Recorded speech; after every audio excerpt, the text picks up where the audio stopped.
Good evening बच्चों। ये class maths के बेसिक ज्योमेट्री पार्ट को पढ़ाने के लिए बनाई गई है, जिसमें मैं आपको क्लास फर्स्ट से लेकर क्लास 7 तक के बच्चों में जो भी छोटे छोटे डाउट्स आते हैं वो सभी को मैं बताने वाला हूँ। इस वीडियो में मैं आपको टाइप्स ऑफ लाइन के बारे में बताने वाला हूँ, जिसमें मैं आपको based on shape, based on direction, based on position और बेस्ड ऑन लेंथ ऐसी कौन सी लाइन है जिनको हम इन सभी चीज़ों से, शेप से, डायरेक्शन से, पोजीशन से, लेंथ से उनको पहचानते हैं। तो ये सभी डाउट्स हम क्लियर करेंगे। ध्यान दीजिए, इसकी पिछली वीडियो मैंने रे के बारे में पढ़ाया था, जैसे जिन्होंने वो वीडियो को नहीं देखा तो इस वीडियो के प्लेलिस्ट में जाके आप उसे देख सकते हैं। तो बच्चों चलिए शुरू करते हैं। सबसे पहले हम पढ़ेंगे बेस्ड ऑन शेप के बारे में। ऐसी लाइनें जिन्हें हम उनके शेप के थ्रू पहचानते हैं। आइडेंटिफिकेशन जो होता है उनका, वो होता है उनके शेप के थ्रू होता है। तो बच्चों जैसे कि आप देख रहे हैं, ऊपर साइड मैंने हेडिंग डाली बेस्ड ऑन शेप।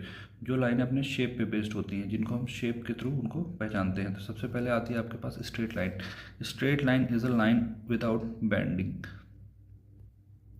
ऐसी लाइनें जो कि बैंड नहीं होती हैं, ऐसी लाइनों को हम क्या कहते हैं? स्ट्रेट लाइन कहते हैं, जो बिल्कुल सीधी होती है। इसे हम सीधी, हिंदी में कहते हैं सीधी रेखा भी कहते हैं। सेकेंड पॉइंट है आपका कर्व लाइन। कर्व लाइन किसे कहते हैं? ऐसी लाइनें जो कि बैंड होती हैं, जैसे देखिए ये, इससे हम क्या बनाते हैं? इससे हम सर्कल वगैरह बना सकते हैं। तो ऐसी लाइनें जो होती हैं इसे हम कर्व लाइन कहते हैं। क्या कहते हैं? Curve line. फिर बच्चों हमारे पास तीसरी लाइन है जो उसे हम कहते हैं जिगजैग लाइन। जिगजैग लाइन जो होती है, जो मूव अप एंड डाउन, तो ये डाउन और up down, up down, up down move करती है। ओके बच्चों। तो बच्चों अब हमारे पास है क्या? Based on direction. आप हेडिंग देख रहे होंगे, ये हमारा सेकंड पॉइंट है। बेस्ड ऑन डायरेक्शन, ऐसी लाइनें जिन्हें हम उनके डायरेक्शन से पहचानते हैं, वो किस डायरेक्शन में जा रही है हम उनसे पहचानते हैं। सबसे पहले हमारे पास है क्या? Horizontal line. हॉरिजॉन्टल लाइन कौन सी लाइन होती है? जो कि स्लीपिंग लाइन भी कहते हैं हम इसे। क्या कहते हैं? स्लीपिंग लाइन कहते हैं। जो कि लेटी हुई रहती है, वो लेफ्ट से राइट, राइट से लेफ्ट की ओर जाती है। सपोज करिए जो लाइनें है ना लेटी हुई हैं, उन्हें हम कहते हैं, क्या कहते हैं? Horizontal line. तो बच्चों नेक्स्ट है आपकी वर्टिकल लाइन। वर्टिकल लाइन जो होती है वो कहते हैं हम स्टैंडिंग लाइन भी कहते हैं इसे। जो क्या होती है? स्टैंड मतलब खड़ी हुई होती है। ये अप से डाउन, डाउन टू अप जाती है। ओके बच्चों ध्यान से देखिए, इसमें मैंने शेप भी बना रखा है। तो बच्चों नेक्स्ट लाइन है हमारी स्लैंटिंग लाइन। स्लैंटिंग लाइन किसे कहते हैं? ध्यान से देखिए, जो कि हल्की सी टिल्ट होती है। क्या होती है? टिल्ट। जिसमें हम देखते हैं ध्यान से कि ये जो लाइन होती है हल्की सी टेढ़ी होती है, जिससे क्या होता है कि हम ट्रायंगल्स वगैरह हम देखने को मिलती है लाइन है हमारी। तो ये होती है क्या? Slanting line. तो बच्चों हमारा थर्ड पॉइंट है बेस्ड ऑन पोजीशन। ऐसी लाइनें जिनको हम उनकी पोजीशन के थ्रू पहचानते हैं, पोजीशन देखकर उनकी पहचानते हैं। तो ऐसी लाइनों को हम, पहली लाइन कौन सी है? Parallel line. पैरेलल लाइन कौन सी लाइन होती है? जो कि आपस में कभी नहीं मिलती, पर साथ साथ ही चलती रहती हैं, जिसे हम कहते हैं parallel line never meet with each other. ये दोनों लाइन आपस में कभी नहीं मिलती। जैसे कि आप देख पा रहे होंगे, लाइन ए और लाइन बी जो है वो आपस में पैरेलल है। ये दोनों आपस में कभी नहीं मिलेंगी, बस साथ साथ चलती रहेंगी, पर कभी भी नहीं मिलेंगी।